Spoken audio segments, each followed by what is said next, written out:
வணக்கம். இந்திய நேரப்படி காலை 8:30 மணி செய்திகள். முதலில் தலைப்புச் செய்திகளை காணலாம். ஆம்ஸ்ட்ராங் கொலையில் தொடர்பு, செல்வ பெருந்தகையை கட்சியில் இருந்து நீக்க வேண்டும், ராகுல் காந்திக்கு பிஎஸ்பி கடிதம்.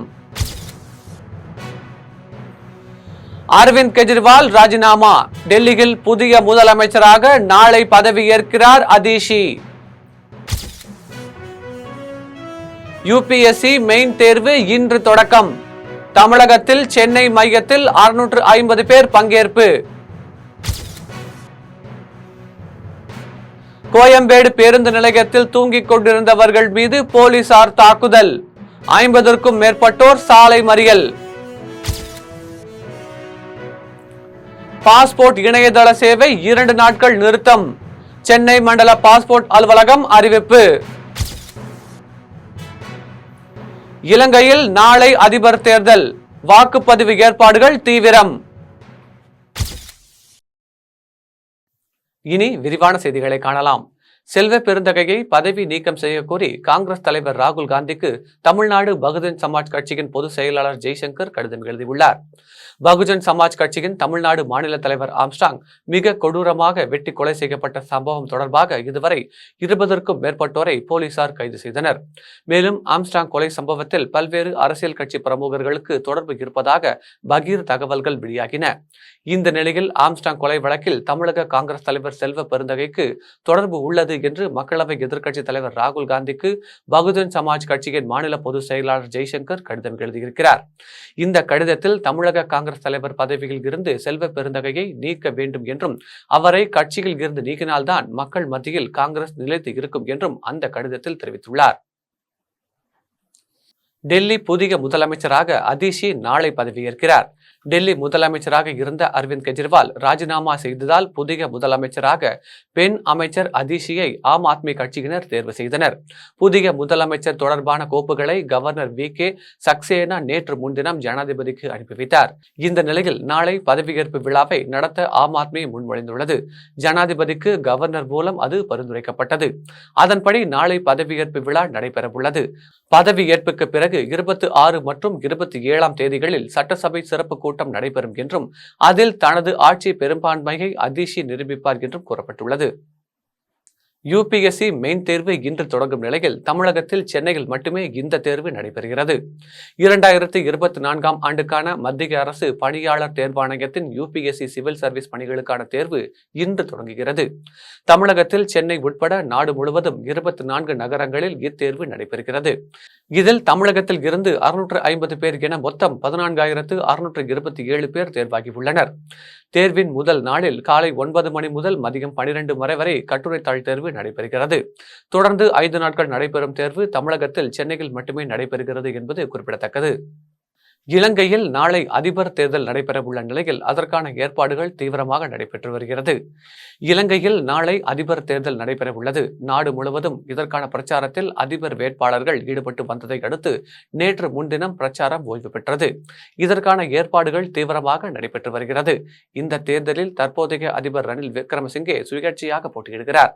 அவரை எதிர்த்து எதிர்க்கட்சி தலைவர் சஜித் பிரேமதாசா ஒருபுறமும் இடதுசாரி அமைப்பின் தலைவர் அனுரா குமார திசநாயக்கே தேசிய மக்கள் சக்தி என்ற பெயரில் கூட்டணி அமைத்து போட்டியிடுகிறார்.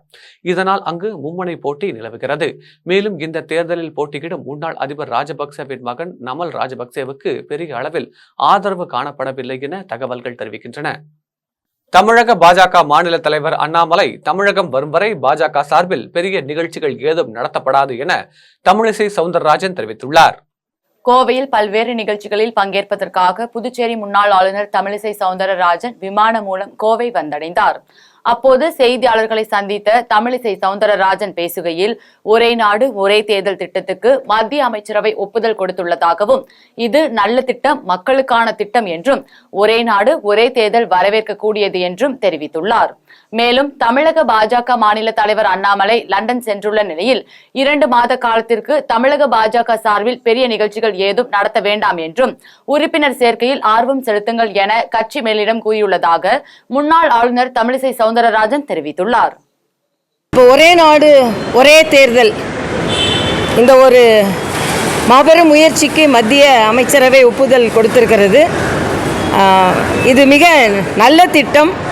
ஏனென்றால் ஒவ்வொரு ஆண்டும் ஏதாவது ஒரு காலத்தில் ஏதாவது ஒரு மாநிலத்தில் தேர்தல் நடந்து கொண்டே இருப்பதனால் மக்களுக்கான திட்டங்கள் கிடைப்பது சிரமமாகிறது மட்டுமல்லாமல் மக்களின் நேரம் வீணாகிறது, மக்களின் வரிப்பணம் வீணாகிறது. அதனால் இது ஒரு நல்ல முயற்சி, மக்களுக்கானது மக்களுக்கு கிடைப்பதற்காக எடுக்கப்படும் ஒரு மிகப்பெரிய முடிவு. இது உடனே சும்மா அப்படியே பொத்தாம்பதுவாக உடனே எடுக்கப்பட்ட முடிவு அல்ல. முன்னாள் குடியரசுத் தலைவர் மரியாதைக்குரிய ராம்நாத் கோவிந்த் அவர்கள் தலைமையில், அவர் சட்ட வல்லுநர் கூட, அவர் தலைமையில் எடுக்கப்பட்ட பல சிந்தனைவாதிகள், முன்னாள் தேர்தல் அதிகாரிகள், உச்சநீதிமன்ற நீதிபதிகள் மற்றும் பொதுநலவாதிகள், அரசியல்வாதிகள், கட்சிகள், இவர்கள் எல்லாரின் கருத்தை கேட்டு ஒரு நல்ல முடிவுக்கு வந்திருக்கிறார்கள். அதனால் ஒரே நாடு ஒரே தேர்தல் வரவேற்கத்தக்கது. மு.க. ஸ்டாலினுக்கு பிறகு தமிழகத்தில் முதலமைச்சராவதற்கு உதயநிதி ஸ்டாலின் தயாராக உள்ளதாக அமைச்சர் KKSSR ராமச்சந்திரன் தெரிவித்துள்ளார். விருதுநகர் மாவட்டம் ஸ்ரீவில்லிபுத்தூர் அருகே தம்பிப்பட்டியில் உள்ள தனியார் மண்டபத்தில் திமுக வத்திராயிருப்பு ஒன்றிய செயலாளர் முனியாண்டி தலைமையில் திமுக பொதுக்குழு உறுப்பினர்கள் மற்றும் நிர்வாகிகள் ஆலோசனை கூட்டம் நடைபெற்றது. கூட்டத்தில் அவைத்தலைவர் கண்ணன் தலைமை தாங்கினார். பின்னர் பேசிய அமைச்சர் KKSSR ராமச்சந்திரன், திமுகவில் இருந்து எம்ஜிஆர், வைகோ ஆகியோர் வெளியே சென்றாலும் திமுக 75 ஆண்டு காலமாக சேதாரம் இல்லாமல் கட்டமைப்புடன் உள்ளதாக தெரிவித்தார். தொடர்ந்து பேசிய அவர், திமுகவை வழிநடத்த அடுத்த தலைவராக உதயநிதி தயாராக இருப்பதாகவும் தெரிவித்தார்.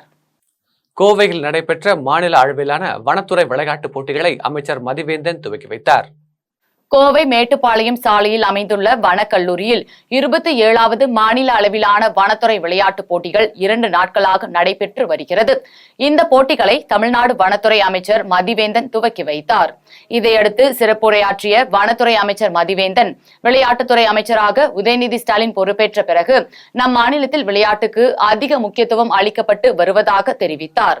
மேலும் அகில இந்திய வனத்துறை விளையாட்டுப் போட்டிகளில் கலந்து கொள்ளும் வீரர் வீராங்கனைகள் பல்வேறு பதக்கங்கள் பெற்று தமிழ்நாட்டிற்கு பெருமை சேர்க்கும் வகையில் விளையாடுவதற்கு வாழ்த்துக்கள் என கூறினார். இதையடுத்து செய்தியாளர்களை சந்தித்த அமைச்சர் பேசுகையில், இந்த போட்டியில் தேர்வானவர்கள் அகில இந்திய வனத்துறை சார்பில் நடத்தப்படும் விளையாட்டு போட்டிகளில் பங்கு பெறுவார்கள் என்றும், மனித வனவிலங்கு மோதல் என்பது நம் மாநிலத்தில் மட்டுமில்லாமல் அனைத்து இடங்களிலும் இருப்பதாகவும், அதற்கென தனி கவனம் செலுத்தி வருவதாகவும், அந்தந்த மாவட்டங்களுக்கு அதிக நிதி ஒதுக்கி நடவடிக்கைகள் எடுத்து வருவதாகவும் தெரிவித்தார். இல்லை, இன்றைக்கி நம்ம இப்போ இங்கே என்ன நடைபெற்று இருக்குன்னா, நம்மளுடைய 27வது மாநில வனத்துறை விளையாட்டுப் போட்டிகள் தான் இன்றைக்கி நம்ம துவக்கி வச்சுருக்கிறோம். இது வருஷம் நடக்கிறது. இதிலேருந்து தேர்வானவங்க அகில இந்திய வனத்துறை விளையாட்டுப் போட்டிகளில் இதில் தேர்வானவங்க அங்கே போய் விளையாடுவாங்க. அதில் கலந்துக்கிட்டு அதில் நம்ம கடந்த ஆண்டுகள்லாம் பார்த்திங்கன்னா நம்ம தமிழ்நாட்டை சேர்ந்த வனத்துறை விளையாட்டு வீரர்கள் பல்வேறு பதக்கங்களை வென்றிருக்கிறாங்க. அது நான் பேசும்போதே சொன்னேன், நிறைய தங்கம், வெள்ளி, வெண்கல பதக்கங்களை வென்றிருக்கிறாங்க. அதனால் அதுக்கான துவக்க விழா தான் இந்த விளையாட்டு போட்டி. விளையாட்டுத்துறை அமைச்சர் உதயநிதி ஸ்டாலின் துணை முதல்வராக ஓரிரு நாளில் அறிவிக்கப்படலாம் என அமைச்சர் தாமோ அன்பரசன் தெரிவித்துள்ளார். காஞ்சிபுரம் தெற்கு மற்றும் வடக்கு மாவட்டம் சார்பில் திமுக முப்பெரும் பவள விழா காஞ்சிபுரத்தில் வரும் 28ஆம் தேதி நடைபெற உள்ளது. இந்நிலையில் விழாவின் ஏற்பாடுகளை தமிழ்நாடு சிறு குறு மற்றும் தொழில் நிறுவனங்கள் அமைச்சர் தாமோ அன்பரசன், நாடாளுமன்ற உறுப்பினர் செல்வம், சட்டமன்ற உறுப்பினர்கள் சுந்தர் எழிலரசன் உள்ளிட்டோர் நேரில் பார்வையிட்டனர். தொடர்ந்து செய்தியாளர்களை சந்தித்த அமைச்சர் அன்பரசன், முப்பெரும் பவள விழாவில் 50,000க்கும் மேற்பட்டோர் கலந்து கொள்ள உள்ளதாகவும், விளையாட்டுத்துறை அமைச்சர் உதயநிதி ஸ்டாலின் துணை முதல்வராக ஓரிரு நாளில் அறிவிக்கப்படலாம் எனவும் தெரிவித்தார். அமைச்சர் துணை முதலமைச்சர் வாய்ப்பில்லை இருப்பது உண்மையிலே இருப்பது. 10 நாள்ல உண்மையிலே நிச்சயமா துணை முதல்வராக எங்களுடைய இளைஞர் நலன் மற்றும் விளையாட்டுத்துறை அமைச்சர்கள் நிச்சயமாக 28ஆம் தேதி அறிவிக்க வாய்ப்பு இருக்கு. ஒரு வார்த்தை நாளை கூட அறிவிச்சிருவாங்க. தேனியில் முன்னாள் முதலமைச்சர் ஓ பன்னீர்செல்வம் சிவபெருமான் சிலை வைத்து திருவாசக முன்னேற்றந்தார் பாடல் பாடிய சிவனடியார் பக்தர்களுடன் சிறப்பு பூஜையில் ஈடுபட்டார். தேனி மாவட்டம் பெரியகுளத்தில் உள்ள முன்னாள் முதலமைச்சர் ஓ பன்னீர்செல்வத்தின் பழைய வீட்டிற்கு எதிராக உள்ள காலி இடத்தில் மீனாட்சி சுந்தரேஸ்வரர் திருக்கல்யாண நிகழ்ச்சி நடைபெற்றது. நிகழ்ச்சியில் பிரம்மாண்டமாக அமைக்கப்பட்ட பந்தலில் சிவபெருமானின் உருவ சிலையை வைத்து சிவபெருமானுக்கு திருவாசக முற்றேதல் பாடல் பாடி வழிபாடு நடத்தப்பட்டது. இதனைத் தொடர்ந்து திருவாசகத்தின் 58 பதிகத்தில் உள்ள 658 பாடல்களை பாடும் நிகழ்ச்சியும் மீனாட்சி சுந்தரேஸ்வரர் திருக்கல்யாணம் நடைபெற்றது. இதில் 200க்கும் மேற்பட்ட சிவனடியார்கள், பக்தர்கள் மற்றும் பொதுமக்கள் பங்கேற்று திருவாசக பாடல்களை பாடி வருகின்றனர்.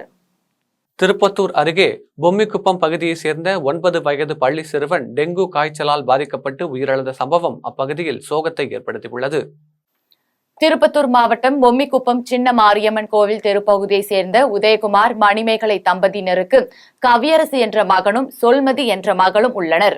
இந்த நிலையில் தனியார் பள்ளியில் கவியரசு 5ஆம் வகுப்பும் சொல்மதி 2ஆம் வகுப்பும் படித்து வந்தனர். இந்நிலையில் கடந்த 17ஆம் தேதி கவியரசுக்கு திடீரென காய்ச்சல் ஏற்பட்டுள்ளது. அதனைத் தொடர்ந்து பெற்றோர்கள் கவியரசை சிகிச்சைக்காக திருப்பத்தூர் அரசு மருத்துவமனையில் அனுமதித்தனர். அங்கு சிறுவனுக்கு சிகிச்சை அளிக்கப்பட்டு மருத்துவ பரிசோதனை மேற்கொண்டதில் சிறுவன் கவியரசுக்கு டெங்கு காய்ச்சல் இருப்பதாக மருத்துவர்கள் உறுதி செய்தனர். அதனைத் தொடர்ந்து சிறுவன் கவியரசை மேல் சிகிச்சைக்காக தருமபுரி அரசு மருத்துவமனைக்கு அனுப்பி வைக்கப்பட்டு அங்கு சிகிச்சை பெற்று வந்த நிலையில் சிகிச்சை பலனின்றி கவியரசு உயிரிழந்தார். சென்னையில் முன்விரோதம் காரணமாக தூங்கிக் கொண்டிருந்த வாலிபர் தலையில் அம்மிக்கல்லை போட்டு கொலை செய்த நபர்களை போலீசார் தேடி வருகின்றனர். சென்னை பெரும்பாக்கம் எழில் நகரை சேர்ந்த கலைவாணன் என்பவர் மது அருந்திவிட்டு வீட்டிற்கு வந்த நிலையில் வீட்டு வாசலில் படுத்து தூங்கியுள்ளார். இந்நிலையில் அதிகாலை சுமார் 1 மணி அளவில் கலைவாணன் அலறல் சத்தம் கேட்டு அவரது மனைவி வெளியே ஓடி வந்து பார்த்தபோது ஒரு கும்பல் கணவர் தலையில் அம்மிக்கல்லை போட்டு கொலை செய்துவிட்டு தப்பி சென்றது தெரியவந்துள்ளது. தகவல் அறிந்து சம்பவ இடத்திற்கு வந்த பெரும்பாக்கம் காவல்துறையினர் கலைவாணன் உடலை கைப்பற்றி வழக்கு பதிவு செய்து விசாரணை மேற்கொண்டனர். முதற்கட்ட விசாரணையில் கலைவாணனுக்கும் அதே பகுதியை சேர்ந்த சரளா என்பவருக்கும் தகராறு ஏற்பட்டதாகவும் இதனால் ஆத்திரமடைந்த சரளாவின் மகன் வசந்த் தனது நண்பர்கள் தமிழ், சந்தோஷ், அருண் ஆகியோருடன் சேர்ந்து கலைவாணன் தலையில் அம்மிக்கல்லை போட்டு கொலை செய்ததும் விசாரணையில் தெரியவந்தது. இந்நிலையில் கொலை செய்துவிட்டு தப்பியோடிய நபர்களை போலீசார் தீவிரமாக தேடி வருகின்றனர். தர்மபுரி அருகே வாலிபர் ஒருவர் மர்மமான முறையில் கொலை செய்யப்பட்ட சம்பவம் குறித்து போலீசார் விசாரணை மேற்கொண்டு வருகின்றனர். தர்மபுரி மாவட்டம் நல்லம்பள்ளி அருகே தண்டுக்காரன்பட்டி கிராமத்தை சேர்ந்த சிவபிரகாசம் என்பவர் ஒசூரில் கட்டிட மேஸ்திரி தொழில் செய்து வந்தார். இந்நிலையில் சிவபிரகாசத்தின் ஒரு கை மட்டும் கட்டப்பட்டு உடலில் பல இடங்களில் கத்தியால் குத்தப்பட்ட நிலையில் பலத்த காயங்களுடன் பிணமாக கிடந்தார். தகவல் அறிந்து சம்பவ இடத்திற்கு வந்த மாவட்ட காவல் கண்காணிப்பாளர் மகேஸ்வரன் மற்றும் தொப்பூர் காவல்துறையினர் நேரில் பார்வையிட்டு ஆய்வு செய்தனர். அப்போது சிவபிரகாசத்தை மர்ம நபர்கள் சிலர் கத்தியால் குத்தி கொலை செய்து பின்னர் ஒரு கையை கயிற்றால் கட்டி சுமார் 200 மீட்டர் தொலைவிற்கு இழுத்துச் சென்று புதரில் வீசிவிட்டு தப்பி சென்றுள்ளது தெரிய வந்தது. இதையடுத்து சிவபிரகாசத்தின் உடலை கைப்பற்றிய போலீசார் பிரேத பரிசோதனைக்காக தருமபுரி அரசு மருத்துவமனைக்கு அனுப்பி வைத்தனர். மேலும் இந்த சம்பவம் குறித்து தொப்பூர் காவல்துறையினர் வழக்கு பதிவு செய்து விசாரணை மேற்கொண்டு வருகின்றனர். ஆற்காடு அருகே பெண்ணிடம் பாலியல் சீண்டலில் ஈடுபட்ட வாலிபருக்கு 10 ஆண்டுகள் கடுங்காவல் சிறை தண்டனை விதித்து ராணிப்பேட்டை மாவட்ட நீதிமன்ற நீதிபதி உத்தரவிட்டுள்ளார். ராணிப்பேட்டை மாவட்டம் ஆற்காடு பகுதியை சேர்ந்த சேகரின் மகள் சரண்யா என்பவர் கடந்த 2014ஆம் ஆண்டு வீட்டின் கதவை திறந்து வைத்துவிட்டு உறங்கினார். அப்போது விடியற்காலையில் அடையாளம் தெரியாத நபர் திடீரென சரண்யா மீது விழுந்து பாலியல் சீண்டலில் ஈடுபட்டுள்ளார். இந்த நிலையில் சரண்யாவின் அலறல் சத்தம் கேட்டு மாடியில் உறங்கிக் கொண்டிருந்த பெற்றோர்கள் ஓடி வந்து மர்ம நபரை பிடிக்க முற்பட்ட போது சரண்யாவின் அக்காவுடன் படித்த மணிகண்டன் என்பது தெரியவந்தது. இதனை அடுத்து இச்சம்பவம் குறித்து சரண்யா ஆற்காடு நகர காவல் நிலையத்தில் புகார் அளித்ததன் பேரில் காவல்துறையினர் வழக்கு பதிவு செய்து மணிகண்டனை கைது செய்தனர். இது தொடர்பான வழக்கு ராணிப்பேட்டை மாவட்ட நீதிமன்றத்தில் நடைபெற்று வந்தது. வழக்கின் இறுதி விசாரணையில் பெண்ணிடம் பாலியல் சீண்டலில் ஈடுபட்ட மணிகண்டனுக்கு 5 ஆண்டுகள் சிறை தண்டனையும் ரூபாய் 8000 அபராதமும் விதித்து நீதிபதி செல்வம் தீர்ப்பளித்தார். இதனைத் தொடர்ந்து மணிகண்டனை காவல்துறையினர் வேலூர் மத்திய சிறையில் அடைத்தனர். சென்னையில் தனியார் உணவகத்தில் உணவு உட்கொண்ட 50க்கும் மேற்பட்ட நபர்கள் மருத்துவமனையில் அனுமதிக்கப்பட்டது குறித்து காவல்துறை நடவடிக்கை எடுக்காத சம்பவம் பரபரப்பை ஏற்படுத்தியுள்ளது. சென்னை கொடுங்கையூர் பகுதியில் உள்ள தனியார் பிரியாணி கடையில் கடந்த திங்கட்கிழமை அன்று மாலை உணவு உட்கொண்ட 50க்கும் மேற்பட்ட நபர்களுக்கு வாந்தி, மயக்கம் ஏற்பட்டு பல்வேறு மருத்துவமனைகளில் அனுமதிக்கப்பட்டுள்ளனர். இதில் பலரது நிலைமை கவலைக்கிடமாக உள்ளது.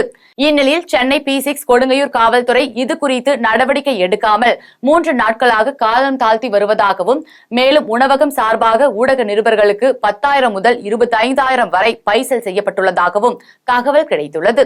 இந்நிலையில் உயிருக்கு போராடும் வேளையிலும் கடமையை செய்ய தவறிய காவல்துறையையும் காசுக்கு விலை போன ஊடக நபர்களையும் வன்மையாக கண்டிப்பதாக பொதுமக்கள் தெரிவித்துள்ளனர். ஹைதராபாத் பிரியாணி முந்தா நேற்று நைட்டு சாப்பிட்டேன். வீட்டுக்கு போய் படுத்தேன். விடிய காலையில இருந்து ஃபுல்லாக லூஸ் மோஷன், வாமிட்டு, செம்ம ஃபீவரு. 3 ஹாஸ்பிட்டல் போயிட்டேன், எனக்கு சரியாகவே இல்லை. இன்னைக்கு கை கால் ஃபுல்லாக இழுத்துக்குச்சு. அவ்வளோதான், நான் உயிர் பொழைக்க மாட்டேன்னு நினச்சிட்டேன். அதெல்லாம் ஒன்றும் இல்லை, அப்படிதான் இருந்தேன் ஆண்டி. கவலைப்படாதம்மா, கண்டிப்பாக ஏதாவது ஆக்ஷன் எடுப்பாங்க. 3 நாள் நான் இப்படியே தான் இருக்கேன். ஹாஸ்பிட்டல் போயிட்டு வரேன், எனக்கு சரியாகவே இல்லை. அப்போயே சொன்னேன், அந்த கடையில் கம்ப்ளைண்ட் கொடுங்க. எங்கள் அக்கா ஆண்டனி ஹாஸ்பிட்டலில் அட்மிட் ஆகியிருக்கா.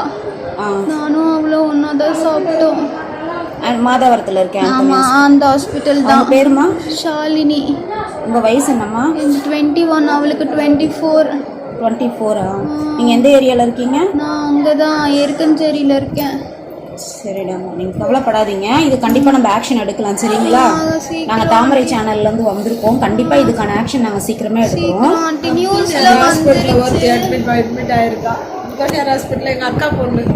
இது வந்து நீங்கள் SS பிரியாணியில் சாப்பிட்டதுக்கு அப்புறமா தான் இது வந்து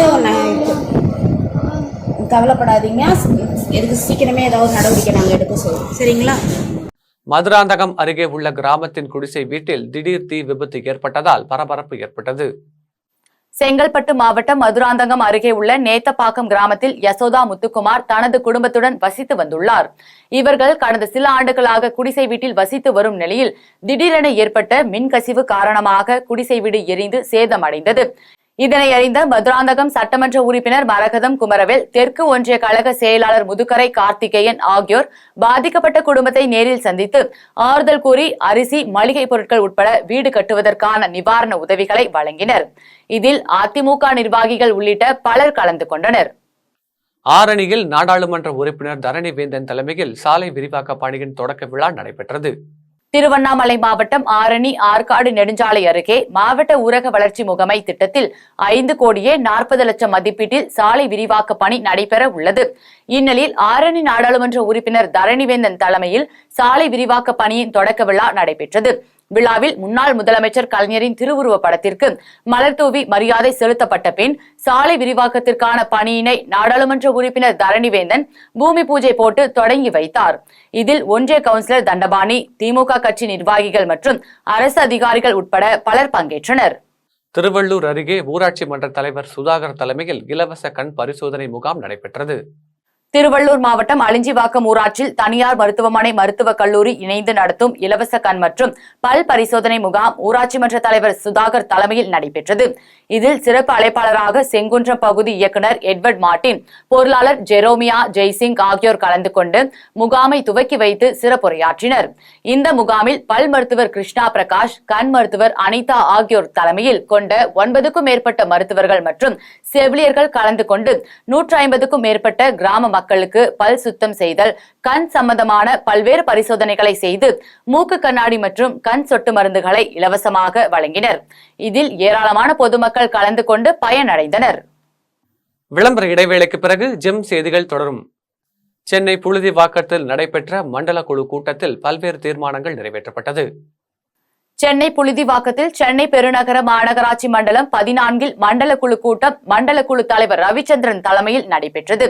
கூட்டத்தில் மாமன்ற உறுப்பினர்கள் தங்கள் வார்டுகளில் உள்ள சாலை வசதி, மின்சார வசதி, குடிநீர் வசதி ஆகியவற்றில் உள்ள குறைகளை மண்டல குழு தலைவரிடம் தெரிவித்தனர். இதனையடுத்து சென்னை மாநகராட்சி அதிகாரிகளுக்கு அந்த குறைகளை உடனே சரி செய்யுமாறு உத்தரவிட்டு அனைத்து தீர்மானங்களும் நிறைவேற்றப்பட்டது. இந்த நிகழ்ச்சியில் மாமன்ற உறுப்பினர்கள், மாநகராட்சி அதிகாரிகள் உட்பட பலர் கலந்து கொண்டனர். கடலூர் அருகே ஆசிரியையை மாற்றக்கோரி பொதுமக்கள் பள்ளியை முற்றுகையிட்டதால் பரபரப்பு ஏற்பட்டது. கடலூர் அடுத்த நெல்லிக்குப்பம் கொங்கராயனூர் அரசு ஆரம்ப பள்ளியில் பணிபுரியும் 2 ஆசிரியர்கள் சண்டையிட்டுக் கொண்டு இருவரும் மோதிக்கொள்ள முயன்றதால் வகுப்பறையில் இருந்து மாணவர்கள் வெளியேறினர். இது குறித்து தகவல் அறிந்த பெற்றோர்கள் ஜெயமாலா என்ற ஆசிரியை மாற்றக் கோரி போராட்டத்தில் ஈடுபட்டனர். இதனை அறிந்த நெல்லிக்குப்பம் காவல் ஆய்வாளர் ரவிச்சந்திரன் தலைமையில் போலீசார் சம்பவ இடத்திற்கு நேரில் சென்று பொதுமக்களிடம் பேச்சுவார்த்தையில் ஈடுபட்டனர். பேச்சுவார்த்தையில் கோரிக்கைகள் தொடர்பாக அதிகாரிகளிடம் பேசி நடவடிக்கை எடுக்கப்படும் என உறுதி அளித்ததன் பேரில் போராட்டத்தை கைவிட்டு கலைந்து சென்றனர். 2023-24 ஆண்டு சம்பா நெல் பயிர் எள் பயிருக்கான பயிர் காப்பீட்டுத் தொகை வழங்க வலியுறுத்தி கோட்டூரில் 20 கிராம விவசாயிகள் சாலை மறியல் போராட்டத்தில் ஈடுபட்டதால் பரபரப்பு ஏற்பட்டது. திருவாரூர் மாவட்டம் கோட்டூர் ஒன்றியத்திற்கு உட்பட்ட காரியமங்கலம், விக்கிரபாண்டியம், குருவாடி, கருப்பு கிளார், மேலப்பனையூர் உள்ளிட்ட 20 கிராமங்களை சேர்ந்த 250க்கும் மேற்பட்ட விவசாயிகள் கோட்டூர் வேளாண் உதவி இயக்குநர் அலுவலகம் முன்பு மத்திய மாநில அரசுகளை கண்டித்து சாலை மறியல் போராட்டத்தில் ஈடுபட்டனர். போராட்டத்தில் 2023-24 ஆண்டு சம்பா நெல் பயிர் எள் பயிர்க்கான பயிர் காப்பீட்டுத் தொகை முழுமையாக கிடைக்க வேண்டும் உள்ளிட்ட பல்வேறு கோரிக்கைகளை வலியுறுத்தி கண்டன கோஷங்கள் எழுப்பப்பட்டது. பின்னர் போராட்டத்தில் ஈடுபட்ட விவசாயிகளிடம் வேளாண்மை துறை அதிகாரிகள் மற்றும் காவல்துறையினர் பேச்சுவார்த்தையில் ஈடுபட்டனர். அப்போது விரைவில் பாதிக்கப்பட்ட அனைத்து விவசாயிகளுக்கும் பயிர் காப்பீட்டுத் தொகை வழங்க நடவடிக்கை எடுப்பதாக வேளாண்மை அதிகாரிகள் உத்தரவிட்டதை தொடர்ந்து போராட்டம் கைவிடப்பட்டது.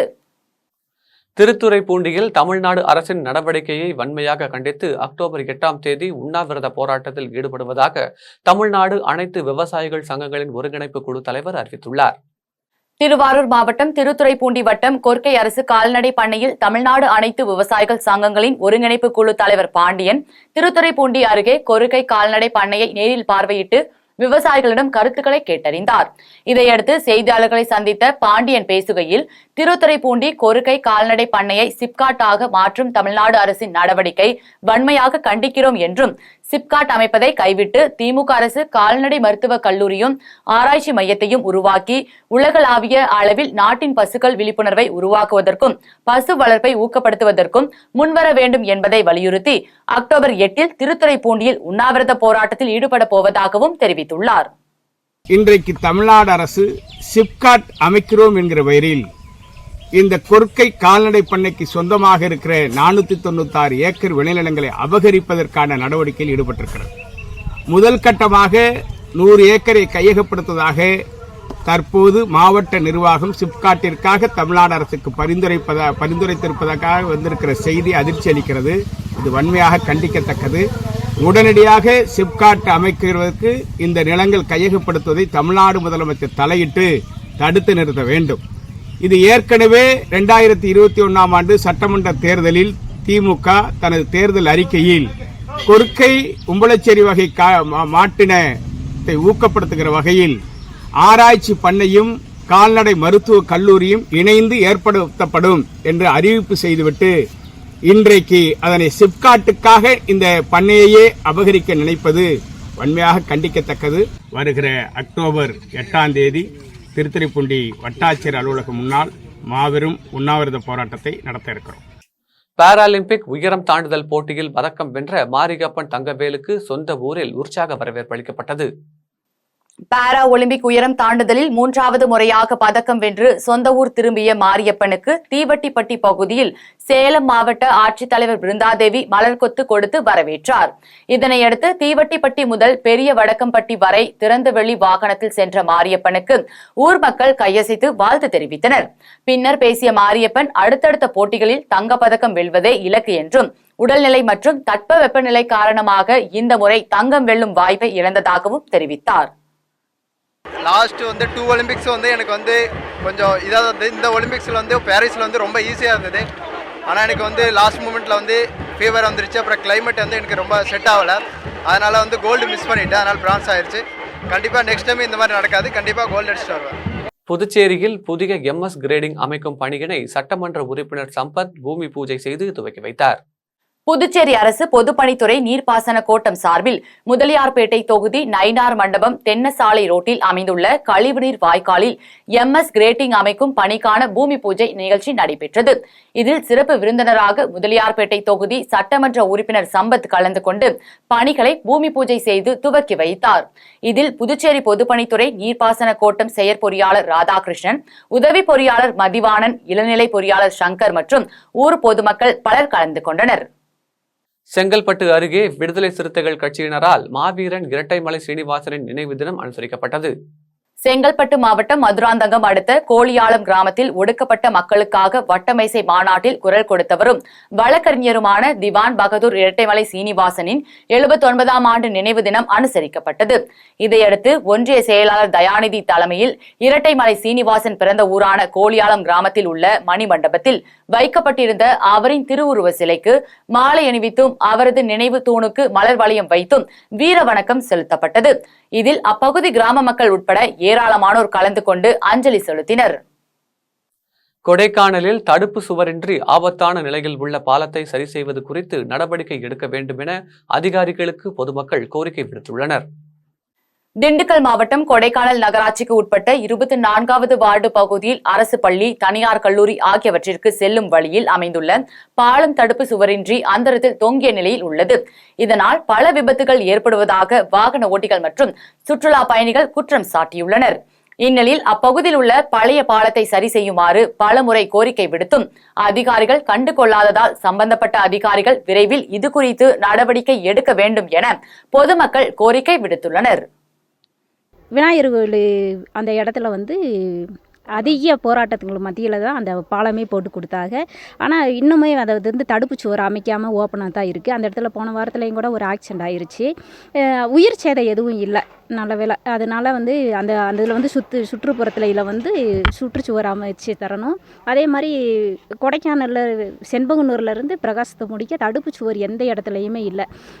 ரோடு ஆக்சிடெண்ட் ஆகிருது, வண்டிகள்லாம் பல வண்டிகள் உருண்டுருக்கு, உயிர் சேதம் எதுவுமே இல்லை. அது மட்டும் இல்லாமல் பாலம் ரோடு ரொம்ப குண்டும் குழியுமாக தான் இருக்குது. கொடைக்கானல்லேருந்து எங்கள் பகுதிக்கு வரணும்னா குறைஞ்சதுக்கு 1 மணி நேரம் நாள் ஆயிடுது. 1/4 மணி நேரத்தில் வரக்கூடிய நேரத்தில் 1 மணி நேரம் ஆயிடுது. ஸ்கூல் பஸ்ஸுக இதுக்கெல்லாம் போகுது, குப்பை வண்டி எல்லாமே இந்த இதில் தான் அதிகமாக டிராஃபிக் உள்ள ஏரியா. அதனால் இந்த ரோடை சரி செஞ்சு தரணும்னு சம்மந்தப்பட்ட அதிகாரிடம் வேண்டுகோள் வைக்கிறோம். ஓமலூர் தனியார் கல்லூரியில் நடைபெற்ற கல்விக்கடன் மேளா நிகழ்ச்சியில் மாவட்ட ஆட்சியர் பிருந்தாதேவி கலந்து கொண்டு ஆலோசனைகளை வழங்கினார். சேலம் மாவட்டம் ஓமலூர் அருகே உள்ள தனியார் மகளிர் கல்லூரியில் மாவட்ட நிர்வாகம் சார்பில் கல்வி கடன் மேளா நிகழ்ச்சி நடைபெற்றது. நிகழ்ச்சியில் சேலம் மாவட்ட ஆட்சியர் பிருந்தாதேவி கலந்து கொண்டு கல்வி கடன் மேளாவில் பங்கேற்ற பொதுத்துறை வங்கிகளின் அதிகாரிகளுக்கு பல்வேறு ஆலோசனைகளையும் அறிவுரைகளையும் வழங்கினார். தொடர்ந்து நிகழ்ச்சியில் பங்கேற்ற மேட்டூர் சார் ஆட்சியர் பொன்மணி குத்துவிளக்கு ஏற்றி வைத்து கல்லூரி மாணவிகளிடம் உரையாற்றினார். நிகழ்ச்சியில் தகுதி வாய்ந்த மாணவ மாணவிகளுக்கு கல்வி கடன்கள் உடனடியாக வழங்கப்பட்டது. இதில் உதவி ஆட்சியர், ஓமலூர் வட்டாட்சியர் ரவிக்குமார், கல்லூரி நிர்வாகிகள், கல்வித்துறை அதிகாரிகள் உட்பட ஏராளமானோர் கலந்து கொண்டனர். கோவையில் சர்வதேச அளவிலான டாய்ச்சி மாநாட்டின் துவக்க விழா நடைபெற்றது. கோவை ரேஸ்கோர்ஸ் பகுதியில் உள்ள கிளப் அரங்கில் டாய்சி மாநாட்டின் முதல் நாள் துவக்க விழா நடைபெற்றது. விழாவில் லட்சுமி நாராயணன், தனியார் நிறுவனத்தின் இயக்குநர் சிவசைலம் நாராயணன் ஆகியோர் சிறப்பு அழைப்பாளர்களாக கலந்து கொண்டு மாநாட்டை குத்துவிளக்கேற்றி துவக்கி வைத்தனர். மாநாட்டில் முக்கிய விருந்தினராக ஆஸ்திரேலியா சிட்னி நகரில் உள்ள டாய்சி ஹெல்த் இன்ஸ்டிடியூட் இயக்குநர் டாக்டர் பால்லாம் கலந்து கொண்டு பேசினார். அப்போது மனித வாழ்க்கையில் நோய் எதிர்ப்பு சக்தி என்பது அனைத்து நிலைகளிலும் முக்கிய பங்கு வகிப்பதாக கூறிய அவர் அதனை அதிகரிக்க டாய்சி கலை உதவுவதாகவும் தெரிவித்தார். இதில் நித்திய குருகுலா நிர்வாகிகள் பிரசாந்த் சந்திரன், நடாஷா சந்திரன், சுதா சுந்தரம் உள்ளிட்ட பலர் கலந்து கொண்டனர். நீலகிரியில் பகல் மற்றும் இரவு நேரங்களில் உலா வரும் கரடியால் குடியிருப்பு வாசிகள் அச்சம் அடைந்துள்ளனர். நீலகிரி மாவட்டம் கோத்தகிரி அதன் சுற்றுவட்டார பகுதிகளில் உணவு மற்றும் தண்ணீர் தேடி சமீப காலமாக வனவிலங்குகள் வனத்தை விட்டு குடியிருப்பு பகுதிகளுக்கு வர தொடங்கியுள்ளது. இந்நிலையில் கோத்தகிரி ரோஸ் காட்டேஜ் மற்றும் மாதா கோவில் சாலையில் பகல் மற்றும் இரவு நேரங்களில் கரடி ஒன்று உலா வருவதால் அப்பகுதி மக்கள் அச்சம் அடைந்துள்ளனர். பகல் மற்றும் இரவு நேரங்களில் உலா வரும் கரடியை வனத்துறையினர் கண்காணித்து கூண்டு வைத்து பிடிக்க வேண்டும் என அப்பகுதி மக்கள் கோரிக்கை விடுத்துள்ளனர். திண்டுக்கல்லில் முகாமிட்டு வரும் காட்டு யானையினால் பொதுமக்கள் அச்சமடைந்துள்ளனர். திண்டுக்கல் மாவட்டம் மேற்கு தொடர்ச்சி மலையில் அமைந்துள்ள கொடைக்கானலில் உள்ள கீழ்மலை கிராமங்களான கோம்பை, பேத்துப்பாறை, அஞ்சு வீடு, பாரதி, அண்ணா நகர் போன்ற பகுதிகளில் அமைந்துள்ளது. இந்த பகுதிகளில் கடந்த ஒரு வாரத்திற்கு மேலாக காட்டு யானைகள் முகாமிட்டு பகல் நேரங்களிலும் உணவு, தண்ணீர் தேடி மக்கள் வசிக்கும் பகுதிகளுக்குள் வருகிறது. இதனால் அப்பகுதியில் மக்களிடையே அச்சம் ஏற்பட்டுள்ளது. இதனால் வனத்துறையினர் காட்டு யானைகளை அடர்ந்த வனப்பகுதிக்குள் விட வேண்டும் என கிராம பொதுமக்கள் கோரிக்கை விடுத்துள்ளனர். உதகையில் மழைக்காலங்களில் மழை பெய்யாமல் முன்கூட்டியே நீர்ப்பணி தொடங்கியதால் விவசாயிகள் அச்சமடைந்துள்ளனர். நீலகிரி மாவட்டம் உதகை மற்றும் சுற்றுப்புற பகுதிகளில் முன்கூட்டியே நீர்ப்பனி தாக்கம் அதிகரித்து காணப்பட்டது. முன்கூட்டியே நீர்ப்பனி விழுவதால் தேயிலை மற்றும் மலை காய்கறிகளை நோய் தாக்கும் அபாயம் ஏற்பட்டுள்ளதால் விவசாயிகள் அச்சமடைந்துள்ளனர். மேலும் நீர்ப்பனி காரணமாக உதகை மற்றும் சுற்று வட்டாரங்களில் குளிரும் சற்று அதிகரித்துள்ளது. இதனால் அதிகாலை நேரங்களில் தேயிலை மற்றும் மலை காய்கறி தோட்டங்களுக்கு வேலைக்கு செல்லும் தொழிலாளர்கள் அவதிக்குள்ளாகினர். மீண்டும் ஜெம் தலைப்புச் செய்திகள். ஆம்ஸ்டாங் கொலையில் தொடர்பு, செல்வ பெருந்தகையை கட்சியில் இருந்து நீக்க வேண்டும், ராகுல் காந்திக்கு பிஎஸ்பி கடிதம். அரவிந்த் கெஜ்ரிவால் ராஜினாமா, டெல்லியில் புதிய முதலமைச்சராக நாளை பதவியேற்கிறார் அதிஷி. யுபிஎஸ்சி மெயின் தேர்வு இன்று தொடக்கம், தமிழகத்தில் சென்னை மையத்தில் 650 பேர் பங்கேற்பு. கோயம்பேடு பேருந்து நிலையத்தில் தூங்கிக் கொண்டிருந்தவர்கள் மீது போலீசார் தாக்குதல், 50க்கும் மேற்பட்டோர் சாலை மறியல்.